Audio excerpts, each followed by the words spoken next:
Olá, bem-vindos! Estamos chegando com mais um Entre Linhas na sua TV, na TV brasileira e também aqui na Prudente News 1070. Eu sou Eudes Figueiredo. Hoje, segunda-feira, vamos discutir os principais assuntos do dia e da semana também. Colocar em pauta aqui para os nossos comentaristas convidados, Adolfo Padilha e também Divaldo Ceresini. A gente começa com Adolfo Padilha, o seu destaque. Bem-vindo aqui ao nosso programa, Adolfo, mais uma vez. Bom, em primeiro lugar, boa semana a todos, né?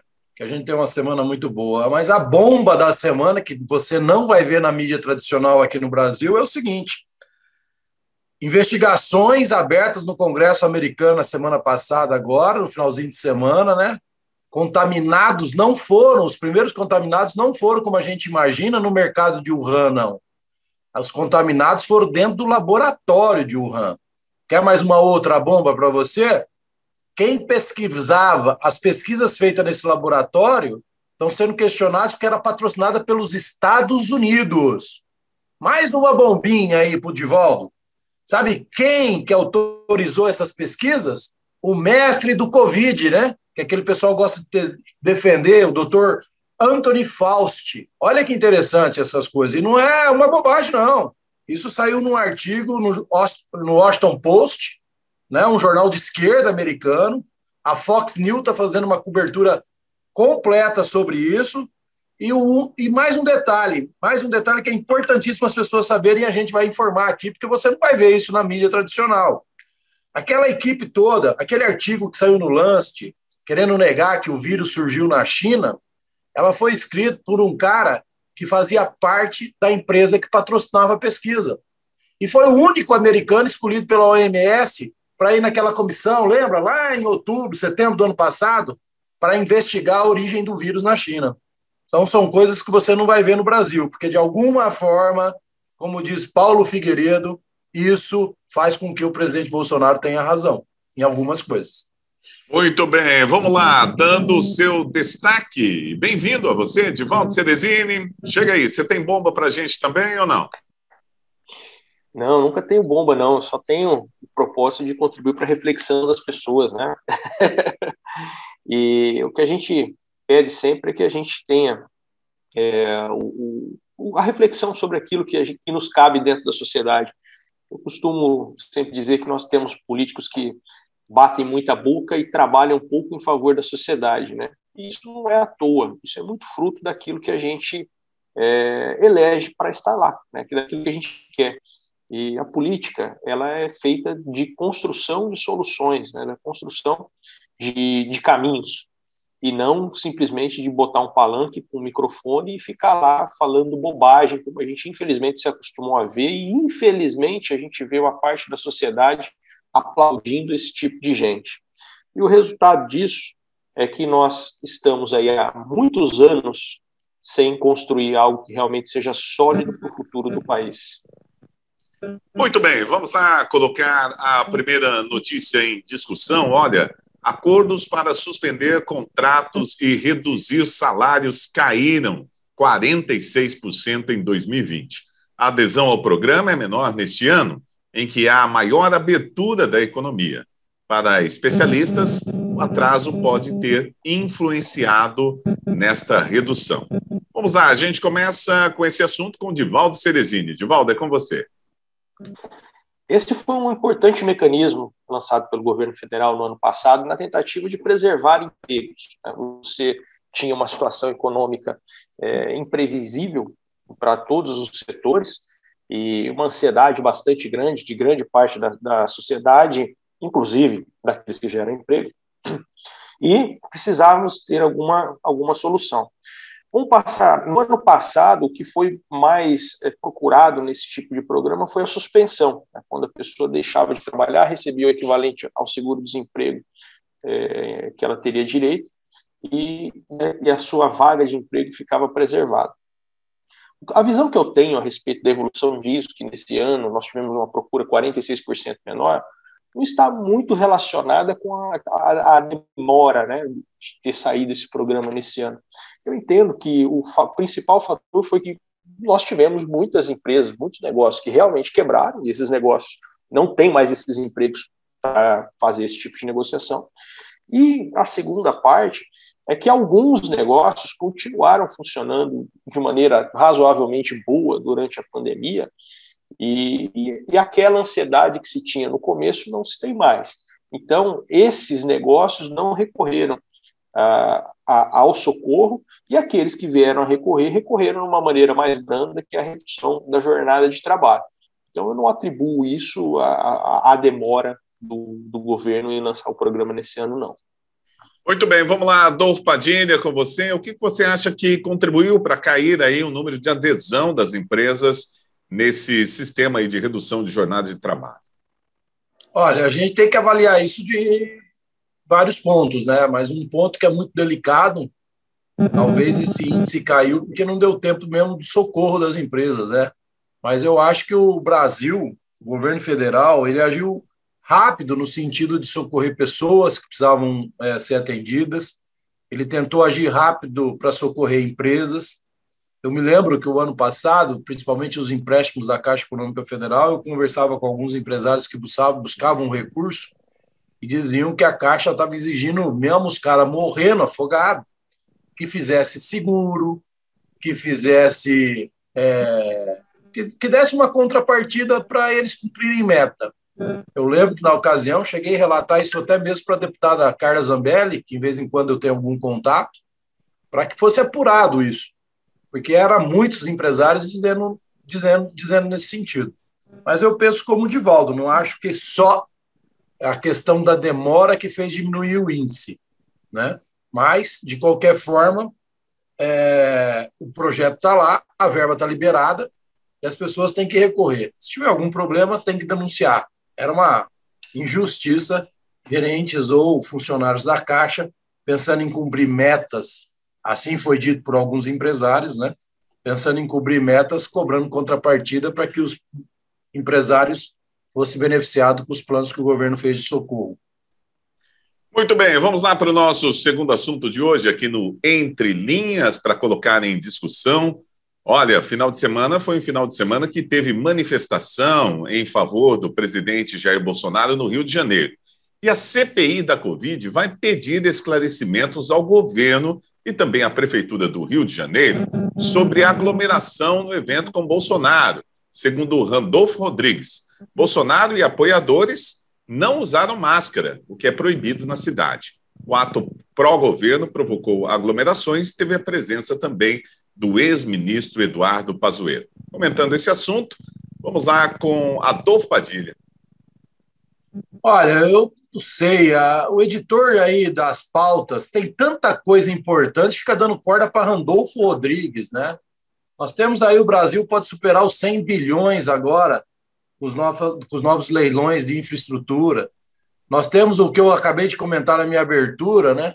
Hoje, para minha surpresa, não fala em riqueza de detalhes, que nem eu li o Paulo Figueiredo escrevendo sobre o que está comentando nos Estados Unidos, de que aumenta os debates sobre a origem do Covid. Não, não aumenta, não. Estão descobrindo essas coisas que a gente colocou aqui.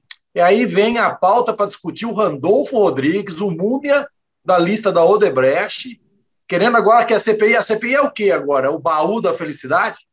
Para a oposição, tudo vai ser na CPI. A CPI era do Covid. A CPI ela tem que investigar porque desviaram o dinheiro. E ela está virando um circo, todo mundo está vendo isso. E, aliás, está deixando cada vez mais o Bolsonaro mais forte. Haja vista, só uma pessoa. Veja bem, todos nós aqui sabemos que se não fosse o apoio popular, Bolsonaro já não estaria mais no governo. Ou alguém aqui tem dúvida disso? Como os opositores deles não podem sair às ruas, agora querem impedir ele de sair às ruas. Ele não chamou ninguém, ele não convocou ninguém, ele não obrigou ninguém a ir, entendeu? As pessoas foram por livre vontade, só que isso incomoda.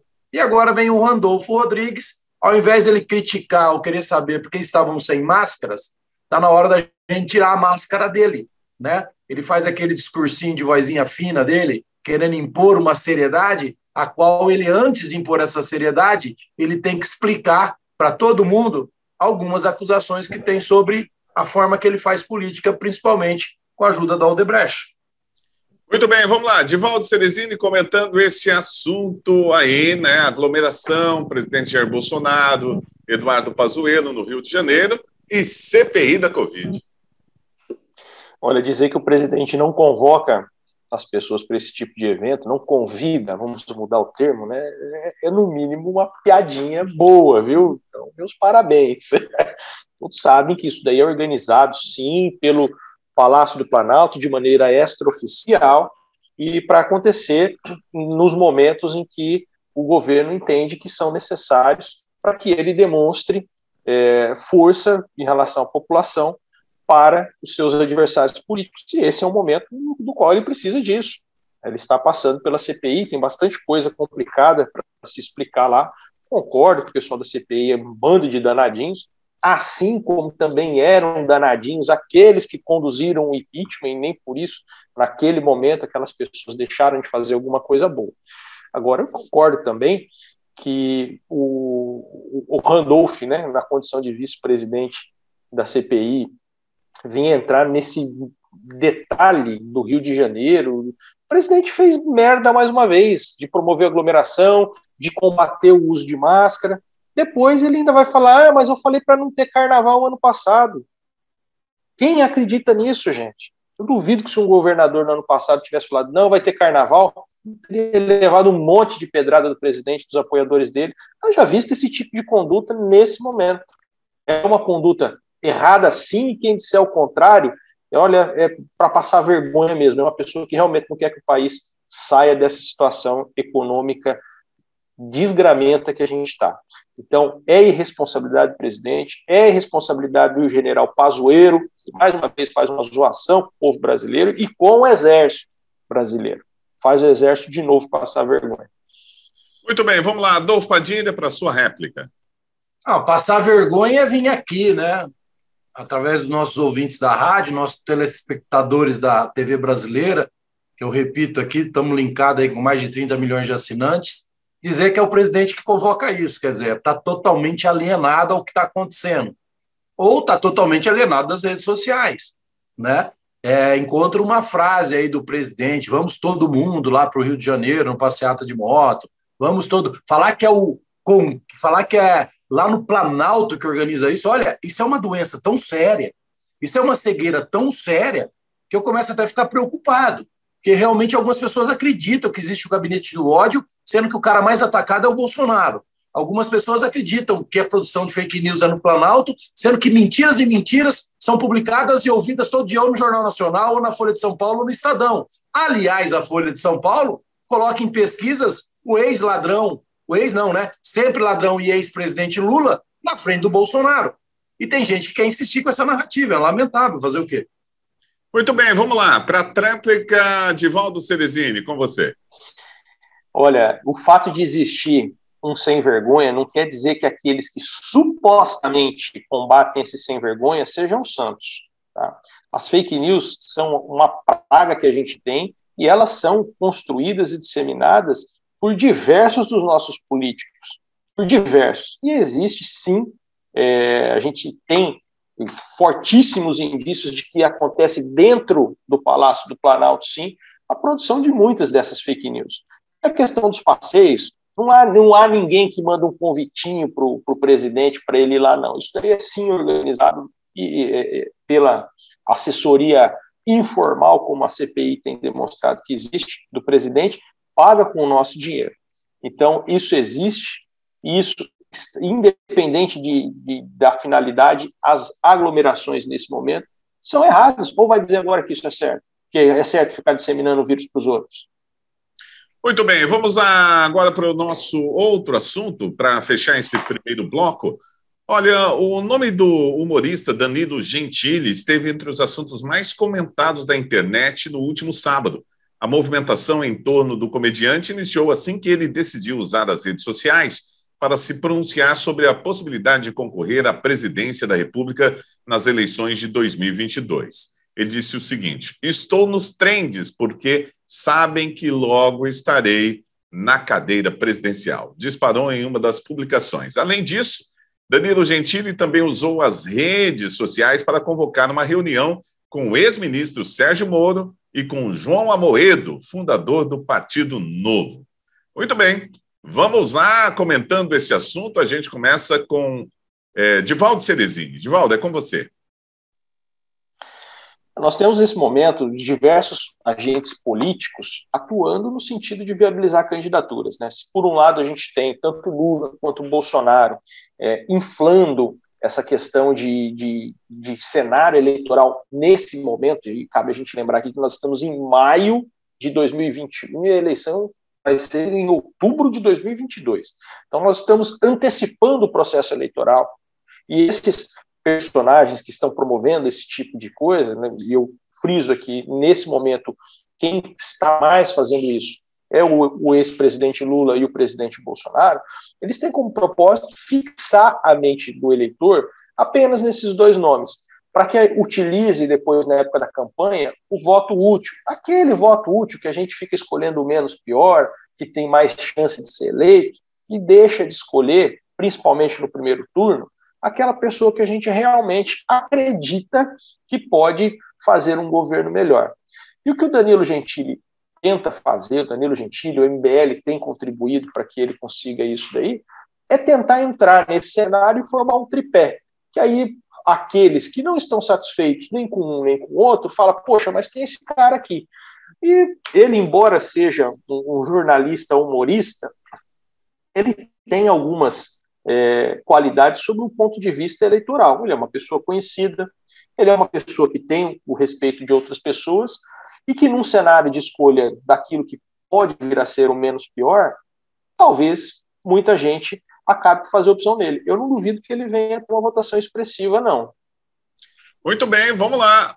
Adolfo Padilha, parece que na pesquisa feita pelo MBL, o Danilo Gentili tinha 4% de intenções de votos, a mesma intenção que o governador de São Paulo. Não era uma piada, não. Parece que ele está levando a sério, né? Não, é uma piada, né? É absurdo ainda ouvir o que a gente ouve aqui. Lógico que é uma piada. O Danilo Gentili é um ótimo humorista. A cadeira que ele está mais próxima junto com o MBL é a cadeira de força. Se continuar com essa insistência, né? Pode ir para a cadeira de força. Chega a ser um absurdo, né? A gente tem tanta coisa importante para discutir. Eu reclamo de novo aqui com quem faz a pauta do nosso programa. Nós temos uma bomba que estourou sobre um vazamento da delação premiada do Cabral, que envolve diretamente a mulher do ministro Dias Toffoli, e a gente está falando de Danilo Gentili. Então, infelizmente, eu não sei de onde vêm essas coisas, entendeu? Veja bem, o Danilo Gentili poderia ter sido lembrado, ele, o Didi, dos Trapalhões, e o Dedé e o Mussum, quando o Lula estava no governo, porque assim nós não tinha governo, nós tinha uma palhaçada geral. E ele já erra, né, quando ele fala em Amoedo. O Amoedo já deu mais do que a cara de que ele é um tucano sem asa e com bico, né? Pela postura. Tanto é que ele não conseguiu juntar o partido dele. De novo, nunca teve nada de novo.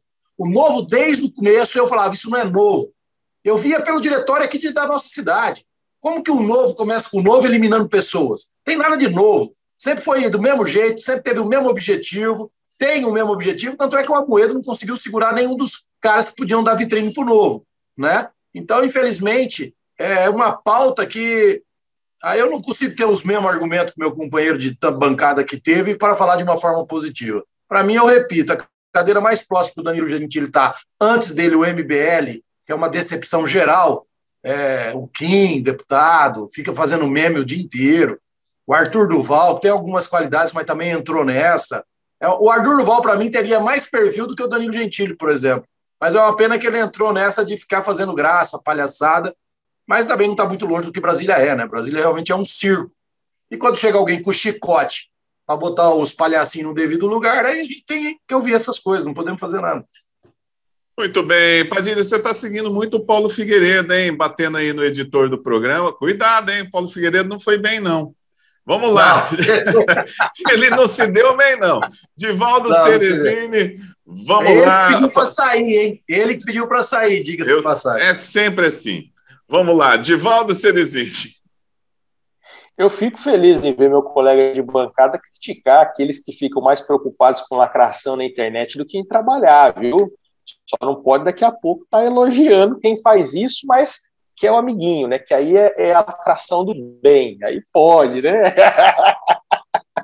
Mas eu volto a dizer, o Danilo, nós já elegemos nessa onda de voto de protesto, né? Muita gente que não faz absolutamente nada. Mas eu não entendo que essa seja a linha de atuação que o Danilo Gentili está propondo, não. Eu entendo que ele está na tentativa, sim, de firmar uma terceira ponta aí nesse tripé, e com isso eu não digo que ele teria condições de ser eleito, porque, olha, isso daí é uma vez na vida e depois não se repete mais, foi o que aconteceu com o ex-presidente Bolsonaro.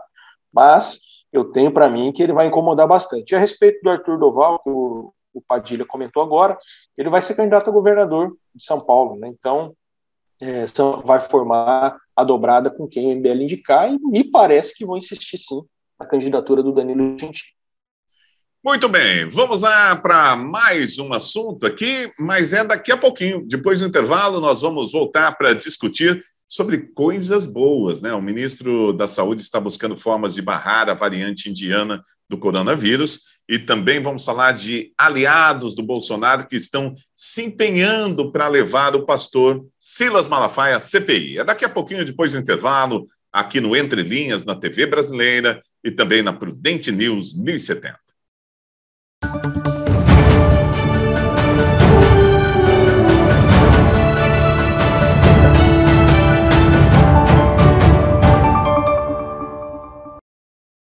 Muito bem, já estamos de volta aqui com o Entre Linhas desta segunda-feira, na TV Brasileira e também na Prudente News 1070. Muito obrigado pela audiência, você que sempre nos acompanha. Essa é a segunda parte do programa, temos mais 2 assuntos para discutir. O primeiro deles é o ministro da Saúde. Pois é, o Marcelo Queiroga, que é o ministro da Saúde, está buscando estratégias que evitem a propagação no Brasil da variante indiana do coronavírus e também de novas cepas que venham surgir. A mutação indiana foi detectada após uma embarcação vinda da Ásia chegar em São Luís do Maranhão. Na manhã de sábado passado, Queiroga se reuniu com o secretário de Saúde da cidade de São Paulo, Edson Aparecido, e com o prefeito de Guarulhos, Gustavo Costa, e com técnicos da Agência Nacional de Vigilância Sanitária em busca de soluções. Vamos lá, comentando esse assunto, a gente começa com Adolfo Padilha. Olha, eu acho que o Queiroga ele tem uma atitude que o diferencia, né? Faz aqueles que acusam Pazuello de ter sido o pior ministro da Saúde, que não existe essa colocação.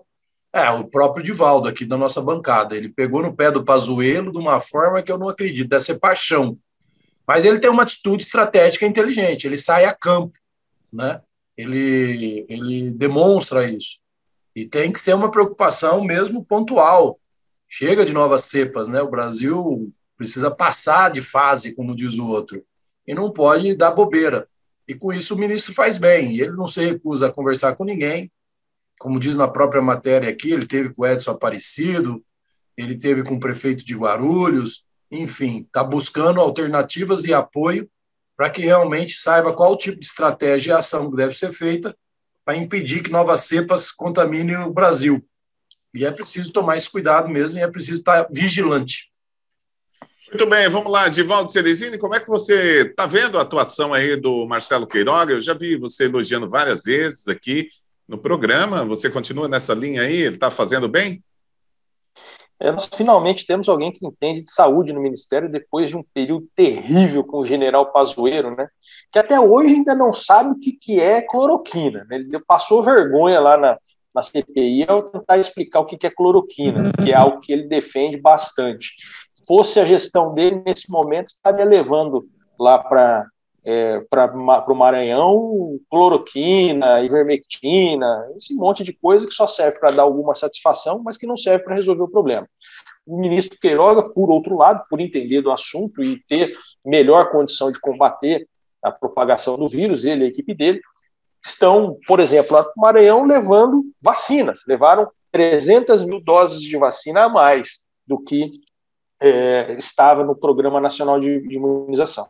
Eu só entendo que está faltando um pouquinho de foco no Programa Nacional de Imunização, e também eu volto a dizer aqui, se nós tivéssemos permitido, desde lá de trás, ou mesmo nesse momento, facilitada a aquisição pela iniciativa privada de vacinas, eu tenho para mim que nesse momento nós estaríamos com um índice de vacinação igual ao de Israel, com mais de 60% da população vacinada e com menor propagação dos vírus e menos sujeitos a essas novas variantes que a gente tem observado. Que é importante sempre a gente lembrar, quanto mais tempo a gente demora para vacinar a população, mais sujeitos a essas variantes, que essa indiana é ainda mais contagiosa do que aquela de Manaus, é ainda mais contagiosa do que todas as outras que surgiram. Então o vírus vai se aperfeiçoando e vai aumentando o contágio. Daqui a pouco nós temos uma terceira onda batendo a porta ainda e nem acabamos de vacinar a população. Mas, enfim, para encerrar essa parte do meu comentário, faz muito bem o ministro Pazuello, já ia falar bobeira, faz muito bem o ministro Queiroga em ter esse conhecimento de campo, em levar essas soluções, e para vocês verem, né, nem assim ele consegue um pouquinho de paz para trabalhar, porque lá foi o Flávio Dino reclamar que estava recebendo 300 mil vacinas a mais. É brincadeira. Muito bem, vamos lá, Adolfo Padilha, é com você. A gente tem que fazer algumas correções, né? Até de responsabilidade. Dizer que cloroquina e ivermectina não serve nada, tem que ler um pouco, né? Porque o mundo como está usando, né? A própria China usa. Então, quer dizer, é umas coisas meio absurdas. Falar que ele passou vergonha na CPI? Qual CPI? Aquela que quer resposta sim ou não, ou que não se contenta enquanto não tiver a resposta que quer para as narrativas mentirosas que quer plantar, que ameaça de prender. Eu acho que a CPI não tem que ser citada nem como exemplo, né? É comandada por corruptos que estão aí, não são condenados por conluios políticos que impede. Enfim, é meio complicado. Israel, será que conhece Israel? Quer comparar o nível de vacinação do Brasil, se pegar em proporção continental o que é o Brasil, o que é Israel, o Brasil já vacinou 10 Israel, pô.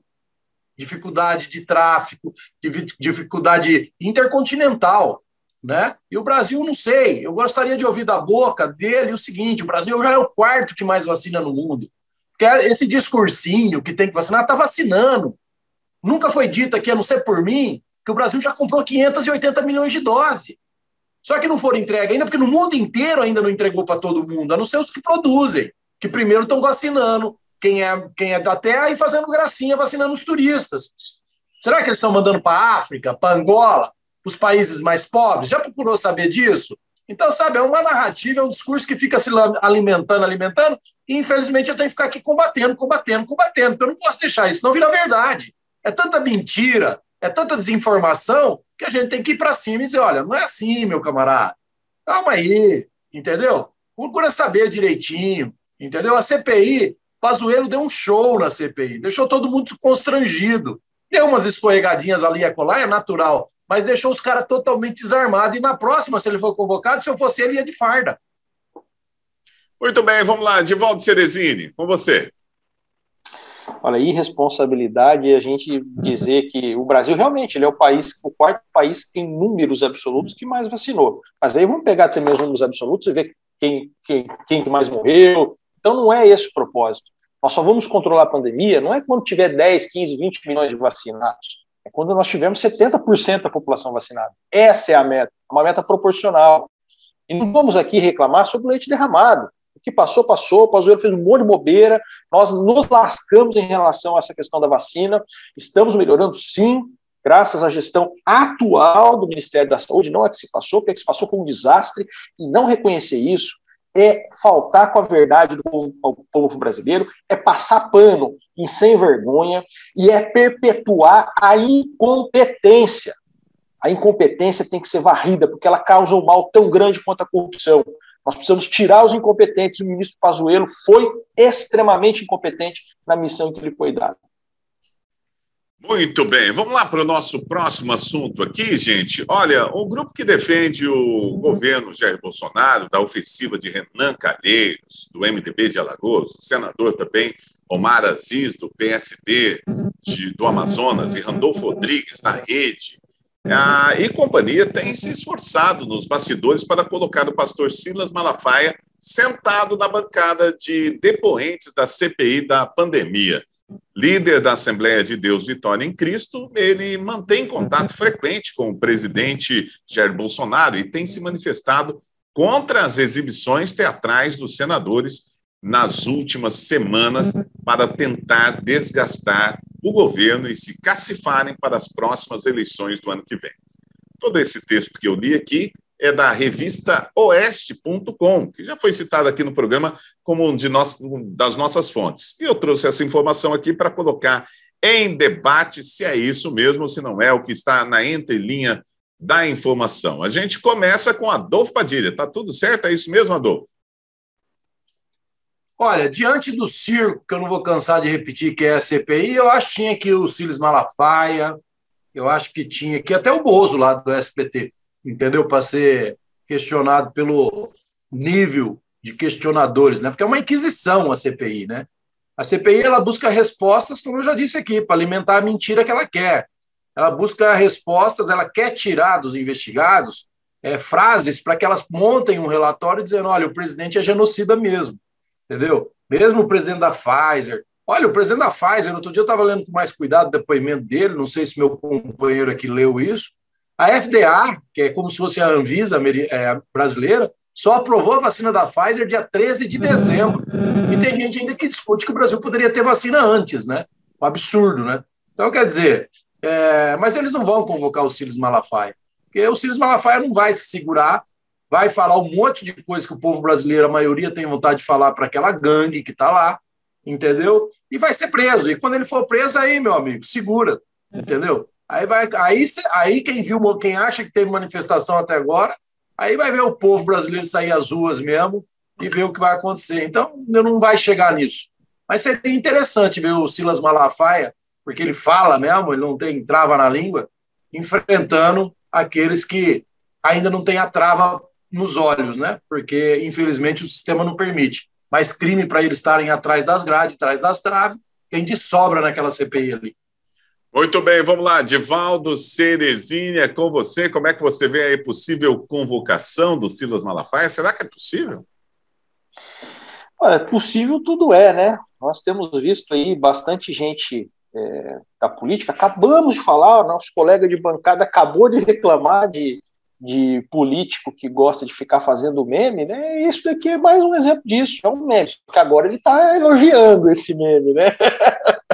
Silas Malafaia é um pastor, já teve muito enrosco com a Polícia Federal por questão de lavagem de dinheiro e outros problemas lá.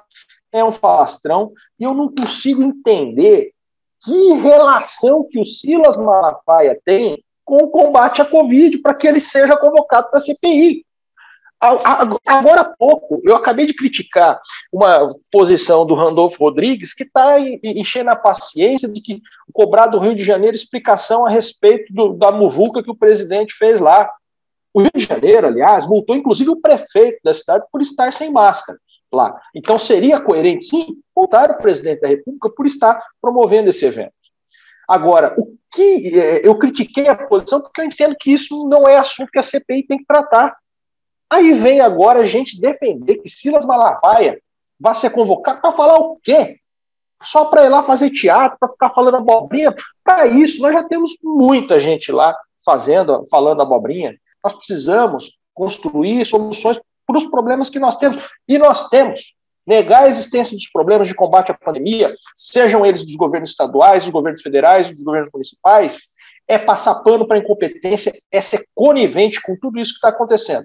E eu volto a dizer aqui, se quer combater de fato os desvios de prefeitos e de governadores, movimenta a tropa de apoiadores, que pelo que sempre se diz é muito grande, para abrir a CPI nos estados também, poxa vida, e para de ficar jogando para a galera. Muito bem, vamos lá. Adolfo Padilha, para a sua réplica. Não, só para falar para o meu parceiro aí, que ontem mesmo, nos grupos de moto que a gente participa, inclusive de Rio Preto, Ribeirão Preto, Bauru, o pessoal já está se aglutinando para organizar o passeio de moto aqui na capital paulista. E um detalhe, tá? O presidente Bolsonaro não faz parte de nenhum desses grupos, mas quer alimentar a narrativa que é ele que incentiva, que é ele que organiza, aí sim é fechar os olhos, ser cego para não entender o que está acontecendo nesse país. Para não entender até agora que o povo acordou, para não entender até agora que ele tem, sim, a maioria de apoio popular.